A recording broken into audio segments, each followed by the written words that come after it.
My name is Derek Coleman, and for 12 years, I believed that hard work could actually change the world. I was reviewing server performance metrics on a Friday afternoon when the email hit my inbox at 4:17 p.m. Pacific Time. Subject line, employment status update, immediate action required. My stomach dropped before I even clicked it open. You know that sinking feeling when you're about to get life-changing bad news? Yeah, that was me staring at my computer screen in our Palo Alto office. The email was 4 sentences long. 12 years of my life reduced to corporate speak that could have been copy-pasted from a template. Dear Mr. Coleman, after careful consideration, we have decided that your services are no longer required at Atlas Technologies. Your employment is terminated effective immediately. Please return all company property to HR by end of business today. Thank you for your contributions. That was it. No phone call, no face-to-face meeting, no explanation. Just a digital pink slip delivered with all the warmth of a parking ticket. My hands were actually shaking as I reread those 4 sentences. 12 years. I had missed my daughter's first steps because of a server crisis. Worked through my anniversary dinner for a client deadline. And this was how it ended. I sat there for maybe 10 minutes, watching my coworkers type away at their keyboards, completely unaware that I'd just become a ghost in the building. The crazy part.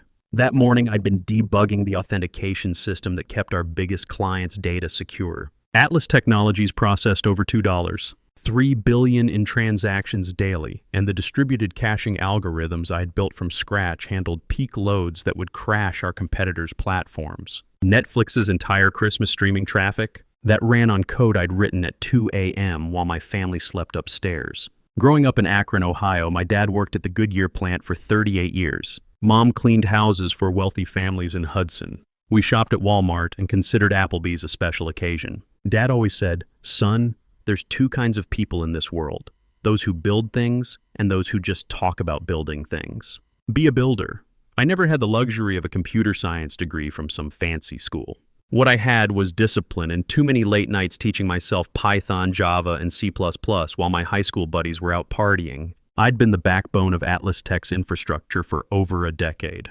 The security protocols I'd designed had prevented 3 major breaches in the past year alone.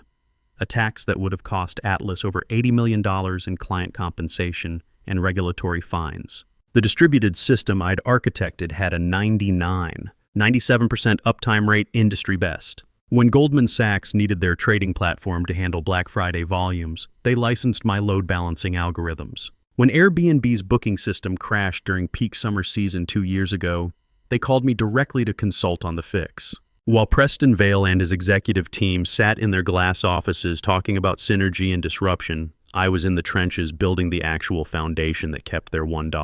$8 billion valuation from crumbling. Preston was everything I wasn't. At 52, he was pure Silicon Valley royalty. Yale MBA, connected family. The kind of guy who name-dropped his weekend golf games with venture capitalists like they were old drinking buddies. He drove a Porsche Taycan, lived in a $2 million house in Los Altos Hills, and had that particular tech executive swagger that comes from never having to worry about a mortgage payment. But here's what really got me. Preston's idea of technical leadership was forwarding TechCrunch articles with subject lines like thoughts. He'd once asked our security team if we could make the encryption more streamlined, because it was slowing down the user experience. Last month, he'd spent $400,000 on McKinsey consultants to explain basic cloud architecture to the board, concepts I could teach to a high schooler over lunch. His technical presentations were word salads from consulting reports, delivered with the confidence of someone who'd never debugged a line of code in his life. Looking back, the warning signs had been there for weeks. Jenny from HR had stopped making eye contact during our Monday meetings. The usual Friday beer runs had mysteriously excluded me. Even my direct reports seemed nervous when I asked about their weekend plans. But I was too focused on optimizing our database queries to pay attention to office politics. The financial pressure was crushing. We had a $680,000 mortgage on our 4-bedroom house in Mountain View. My dad's medical bills from his heart surgery last year were still coming in, $23,000 even after insurance. Tommy was 14 and already talking about Stanford like his old man. Katie was 11 and wanted to go to summer camp with her friends. The doctor had been warning me about my blood pressure for months, calling it dangerously elevated during my last checkup. He'd actually written recommend immediate stress management on my chart, which was medical speak for this job is killing you. But that dedication came with a brutal price. I'd missed Tommy's championship baseball game last spring because a coordinated DDoS attack had brought down our servers during peak business hours. Skipped Katie's piano recital in December when a major client threatened to pull their $12 million contract over a security vulnerability I had to patch. Lisa, my wife, had stopped asking when I'd be home for dinner. She'd just make my plate and leave it in the microwave with a note. Another late night saving the company? For years, my relationship with Preston was professionally cordial. He'd nod approvingly during my quarterly presentations, occasionally throwing out phrases like, "Excellent work, Derek," or "This is exactly the kind of innovation that sets us apart." I thought we had mutual respect. I thought my dedication meant something to him. Man, was I wrong about that. Security escorted me out that Friday evening. Miguel, the guard who'd worked there almost as long as me, looked genuinely confused.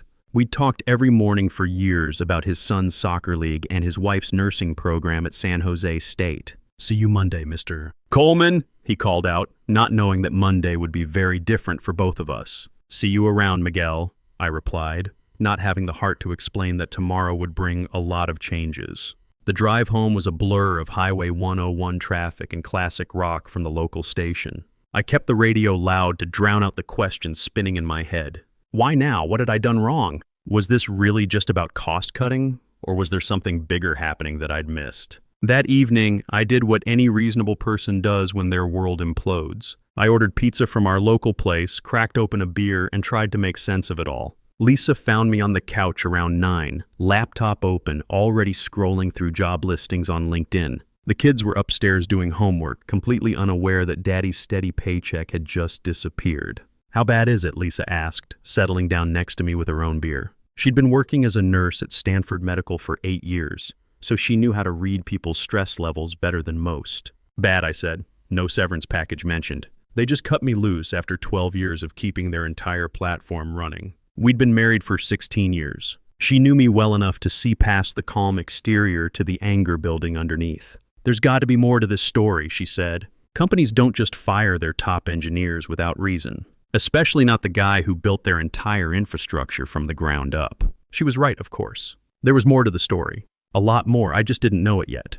It was while cleaning out my home office the following weekend that I stumbled across something that changed everything. I was going through old files, tossing expired warranties and outdated tax documents, when I found a folder labeled Patent Stuff 2019. Inside was an email from Dr. Alan Brooks that I'd completely forgotten about. Dr. Brooks had been my computer science professor at Ohio State before moving to a small consulting firm in San Francisco. Back in 2019, he'd reached out after hearing about some innovative work I'd done on distributed computing architecture. The email subject line read, "Patent documentation. This is critical." "Derek," the message began, "what you've created here isn't just clever coding.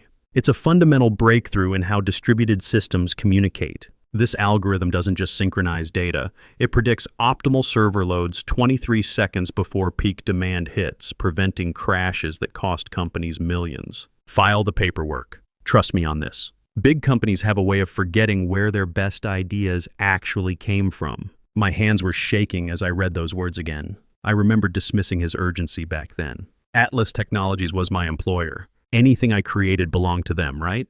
But Dr. Brooks had been insistent. He'd even connected me with a patent attorney, Sarah Torres, who specialized in software patents and had a small practice in downtown San Jose.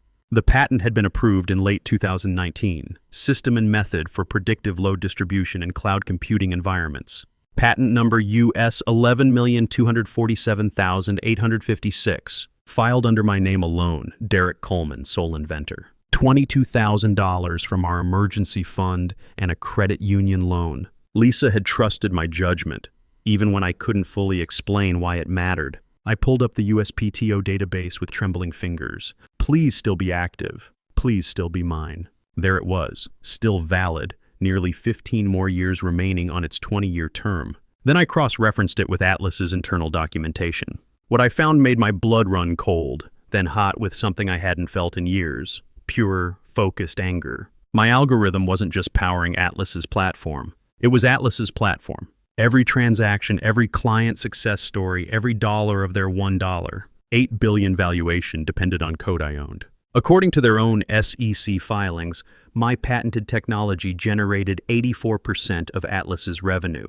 I sat back in my kitchen chair and started laughing. Actually laughing, loud enough that Lisa came downstairs. "Derek, you okay?" "Honey, come look at this." I spread the patent documents across our kitchen table next to Atlas's revenue reports I'd pulled from their investor relations site. She studied the papers, her nurse's training making her good at analyzing complex information quickly. "So let me get this straight.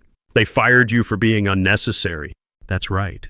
And this technology you own generates how much of their revenue?" 84%. Lisa looked up from the documents and smiled.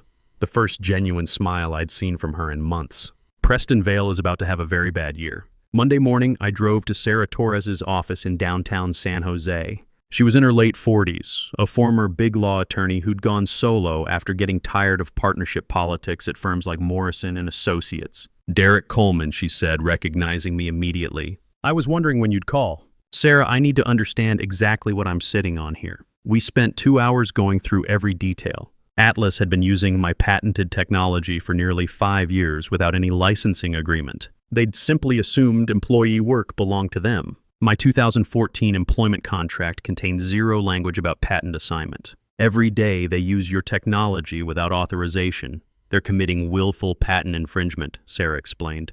But here's where it gets interesting. Atlas is in advanced merger talks with Meridian Systems. $720 million deal supposed to close mid-year. What happens when Meridian discovers Atlas doesn't own their core technology? The deal dies instantly. No board would approve acquiring a company facing potential patent litigation worth hundreds of millions. That afternoon, I called Dr. Brooks. "Derek, I've been waiting for this call for 6 years, he said immediately. "You remember what I told you about documentation? You said companies forget where their ideas come from." "They don't just forget, they convince themselves they never needed you in the first place." Preston Vale is about to learn that lesson the hard way. "What's your plan?" "I'd been thinking about that all day. I have 2 choices. Call Preston and negotiate, or let him discover the truth during due diligence. The first gets you money.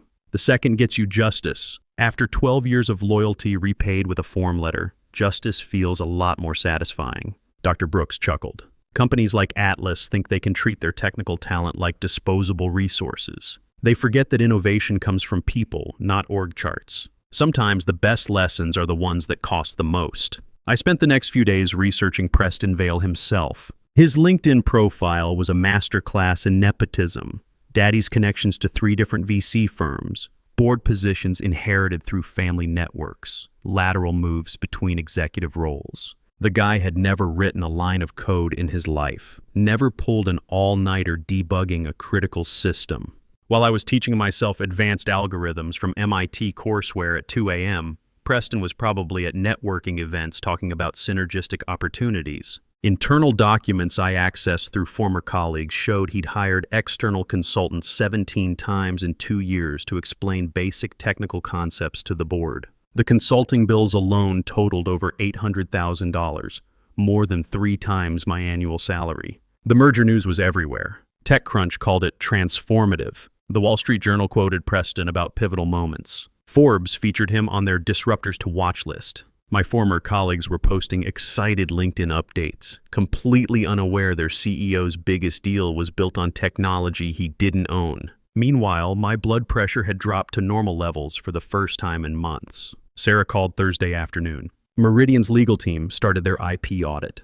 Based on typical timelines, they'll discover your patent within 2 weeks. What happens then?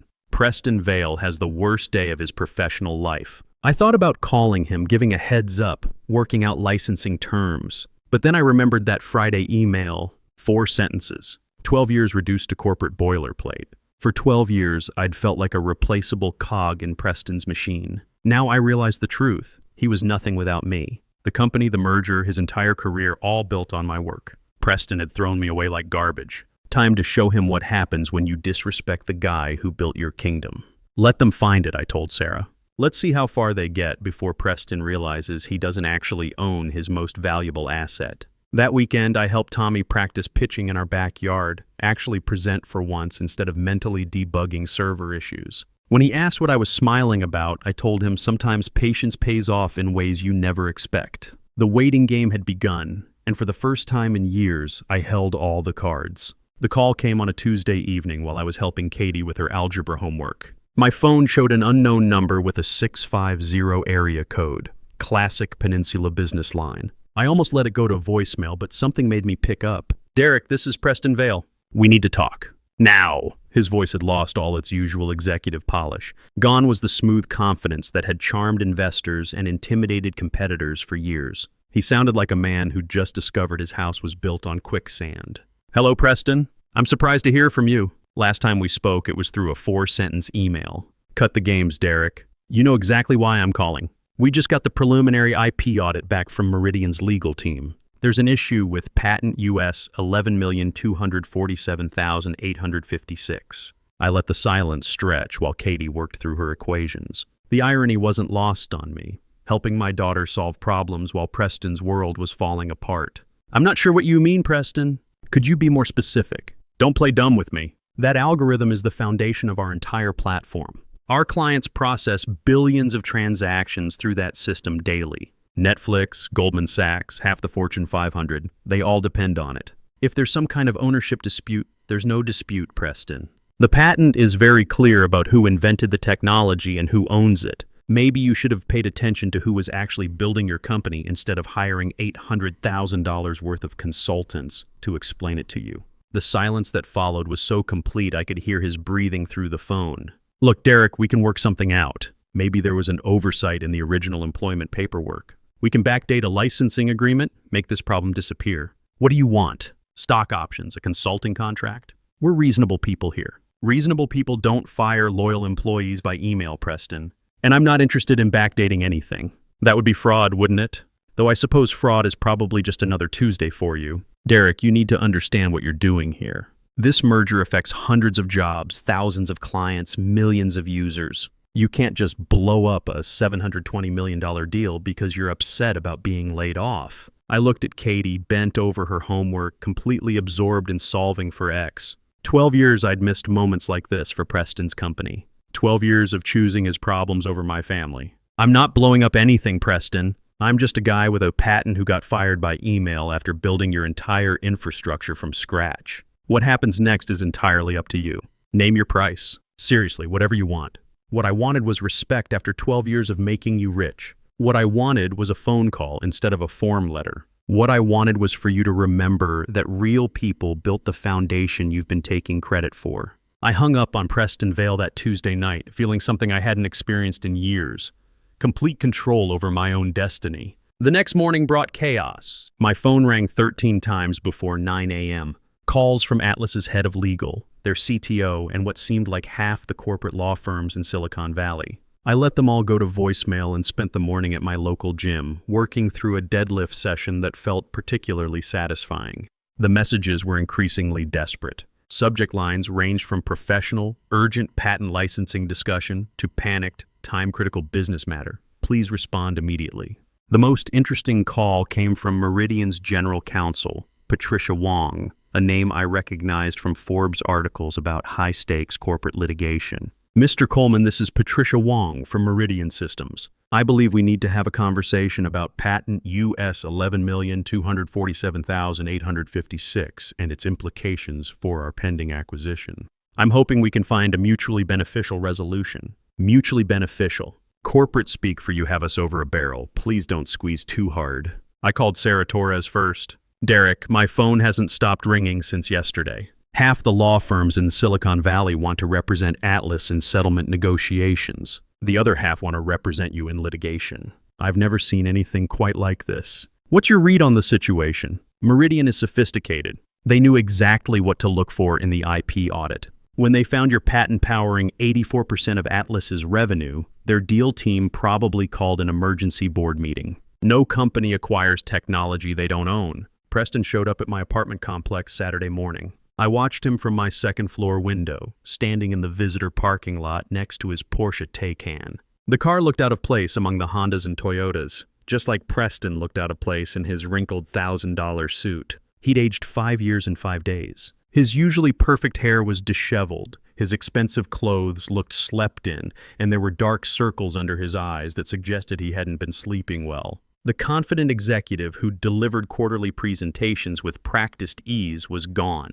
replaced by someone who looked genuinely desperate. I debated whether to go down, but curiosity won out. "Derek, thank God," he said when I appeared. "We need to resolve the situation before it destroys everything." "Everything or just your merger?" "Look, I made mistakes. The layoffs were handled poorly. I should have called you personally, should have offered you a proper severance package, should have shown more respect for your contributions. But we can fix this." It was fascinating watching a man who'd wielded absolute power over my life just weeks ago now begging for mercy in a suburban parking lot. He looked smaller somehow, diminished. "Preston, here's what's going to happen. I'm going to license my patent to whoever wants to use it. Fair market rates, standard terms, no exclusivity agreements. If Atlas wants to continue using my technology, you can pay for it just like everyone else. But the merger, Meridian won't proceed without clean IP. Their board is meeting Monday to review the audit results. Sounds like you should have thought about that before you decided I was unnecessary."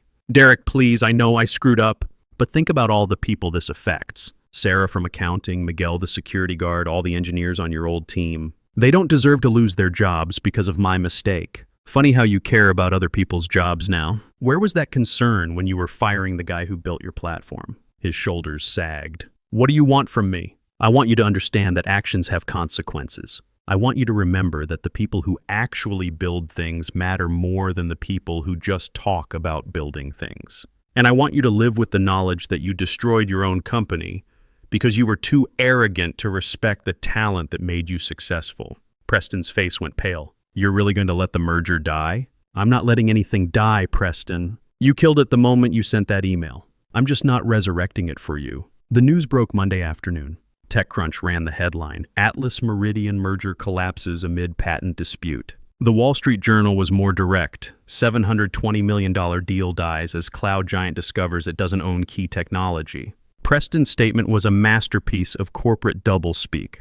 While we're disappointed that certain technical issues couldn't be resolved within the merger timeline, Atlas remains committed to our innovative cloud solutions and our valued clients. What he didn't mention was that Atlas's stock price had dropped 43% in after-hours trading, wiping out nearly $850 million in shareholder value. The company that had deemed me unnecessary was now facing potential bankruptcy if they couldn't secure a license to use their own core technology. Sarah called that evening with an update.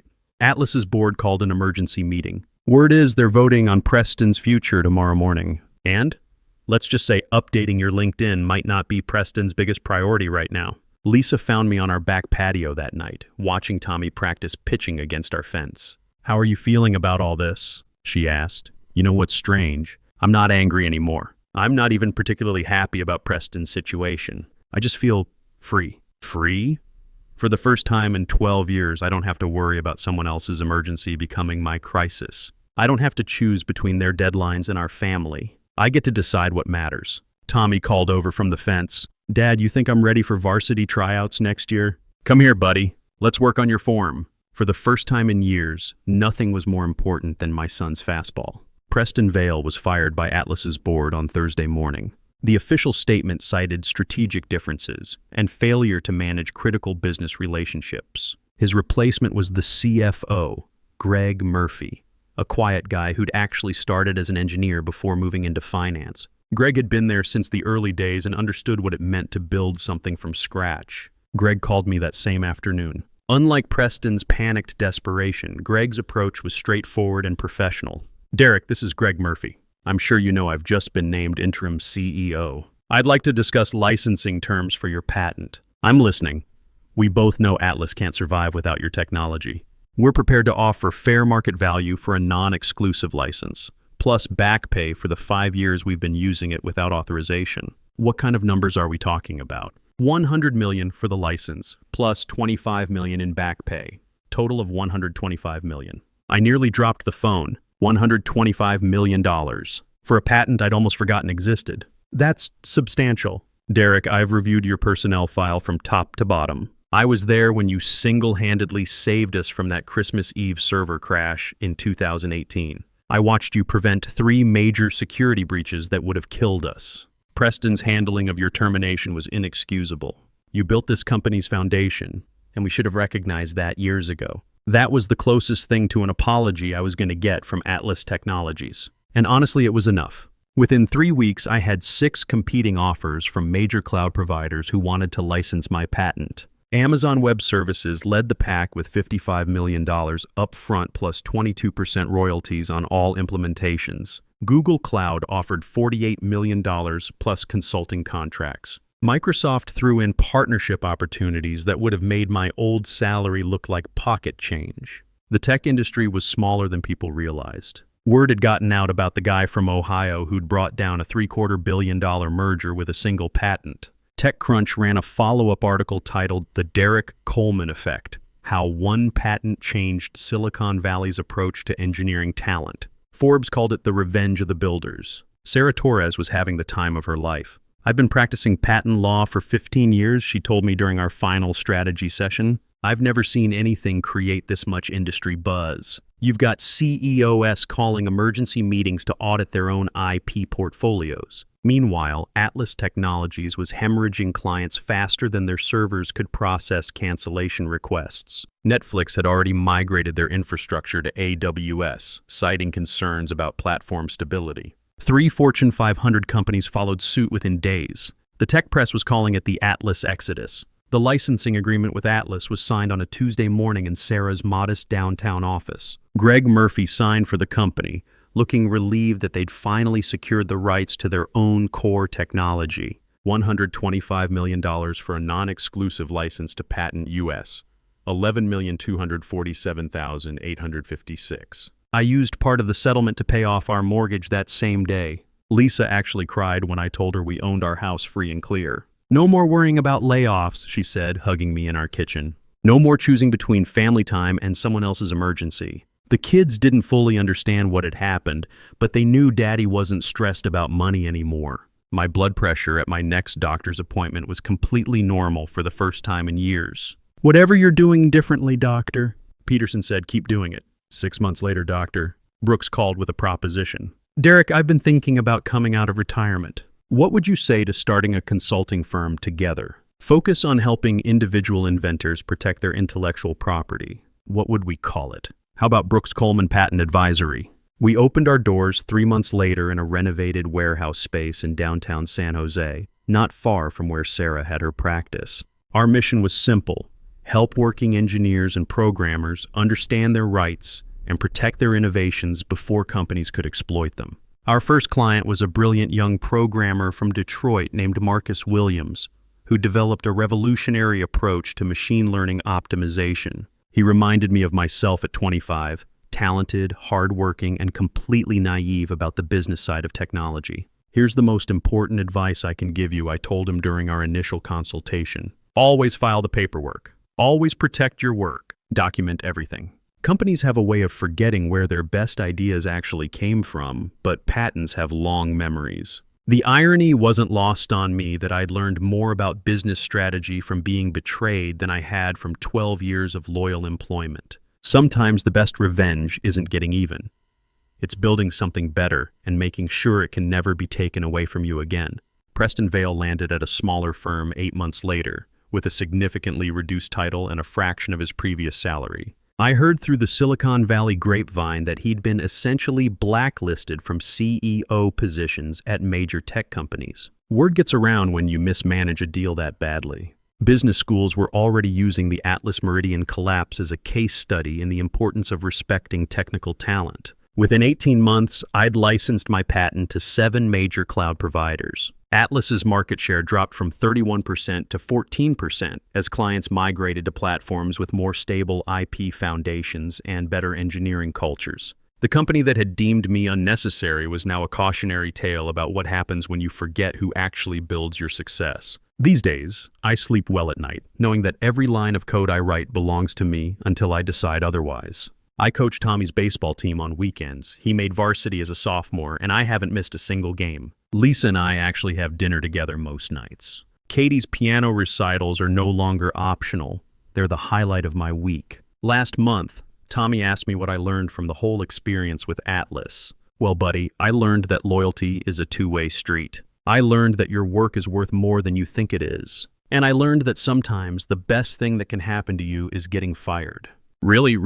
Because it forced me to value myself the way I should have all along. When young programmers ask me for career advice, I tell them the same thing, doctor. Brooks told me back in 2019, always have a plan B, because corporations have a way of forgetting that their success stands on the shoulders of the people who actually build things. The patent expires in 2039. By then, Tommy will be in his 30s, maybe with kids of his own. Katie will be starting her career, hopefully in something she loves, and I'll be able to tell them that their college educations were paid for by their dad's refusal to be treated like he didn't matter. David didn't beat Goliath with luck. He beat him with preparation and one perfect shot. If you're out there grinding away at some company, building their dreams while neglecting your own, remember this story. Document your innovations. File the paperwork. Protect your work. Because companies will use you until you're empty, then toss you aside. But if you're smart, if you document your worth and protect your work, you can turn the tables when they least expect it.